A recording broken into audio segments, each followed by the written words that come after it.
ለመሆኑ ኢትዮጵያ ውስጥ ባለ $1 ቢሊዮን የኤአይ አርቲፊሻል ኢንተለጀንስ ፋብሪካ እየተገነባ መሆኑን ስንቶቻችሁ ታውቃላችሁ? አዎ፣ $1 ቢሊዮን። ለመሆኑ ኤአይ ወይም ይህ የሰው ሰራሽ አስተዋይ ነገር ለኛ ለተራው ህዝብ ምን ሊፈይድልን ነው? ቴክኖሎጂን ለማታውቁ ሰዎች ነገሩን በጣም በቀላል አማርኛ ልንገራችሁ። ሰሞኑን አዲስ አበባ ውስጥ ኤአይ ዩኒፖድ የሚባል ትልቅ የፈጠራ ማዕከል ተመርቋል። መንግስት ይህን ሁሉ ብር የሚያወጣው ዝም ብሎ ኮምፒውተር ላይ ለመጫወት አይደለም። ዋናው ዓላማ በሀገራት ያሉ ትልልቅ በቴክኖሎጂ ችግሮችን ለመፍታት ነው። ለምሳሌ ገበሬዎቻችን ሰብላቸው ሳይበላሽ በፊት በኤአይ ታግዘው አስቀድመው እንዲያውቁ ለማድረግ።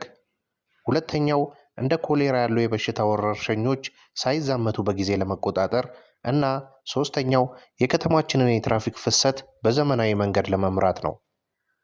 ከሁሉም በላይ ደግሞ ዲጂታል ሉዓላዊነት የሚባል ነገር አለ። የራሳችንን የሀገር ውስጥ መረጃ በራሳችን ቴክኖሎጂ ጠብቀን እንድንይዝ ይረዳናል።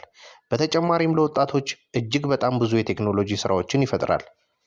እስኪ ንገሩኝ፣ ይህ የኤአይ ፋብሪካ መገንባቱ ለሀገራችን እውነተኛ ለውጥ ያመጣል ወይስ ሌላ ተጨማሪ ወጪ ነው? ሀሳባችሁን ኮሜንት ላይ አስቀምጡልኝ። ቪዲዮ ከተመቻችሁ ላይክ እና ፎሎ ማድረጋችሁን አትርሱ። 2.4 ጊጋሄርዝ 5 ጊጋሄርዝ ሲባል እንሰማለን። እውነታው ግን ምንድን ነው? ዛሬ ስለ 2.4 ጊጋሄርዝ እና 5 ጊጋሄርዝ ዋይፋይ ልዩነት ያለውን እንመለከታለን።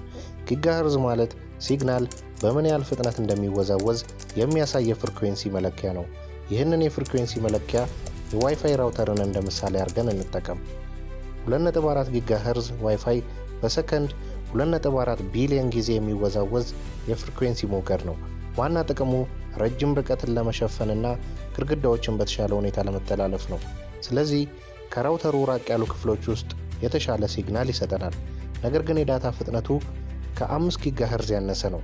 በተጨማሪም አብዛኛው መሳሪያዎች ማለትም ማይክሮዌቭ፣ ብሉቱዝ መሳሪያዎች፣ የደህንነት ካሜራዎች እና ሌሎች የገመድ አልባ ዋየርለስ መሳሪያዎች 2.4 ጊጋሄርዝን ስለሚጠቀሙ እርስ በእርስ በሚለቁት ፍሪኩዌንሲ ምክንያት የሲግናል መጨናነቅ ሊፈጥር ይችላል።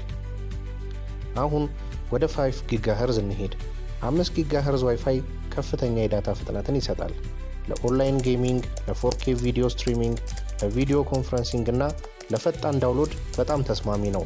እንዲሁም ይህንን ፍሪኩዌንሲ የሚጠቀሙ መሳሪያዎች አነስተኛ ስለሆኑ የሲግናል መጨናነቅ ከ2.4 ጊጋሄርዝ ጋር ሲነጻጸር በጣም ያነሰ ነው። ነገር ግን 5 ጊጋሄርዝ አንድ ድክመት አለው። እሱም የሚጓዘው ርቀት ከ2.4 ጊጋሄርዝ ጋር ሲነጻጸር በጣም አጭር ነው። በዚህም ምክንያት በቀላሉ በግድግዳም ሆነ ብሎክ ሊያደርገው በሚችል ነገር ለማለፍ በጣም ደካማ ነው።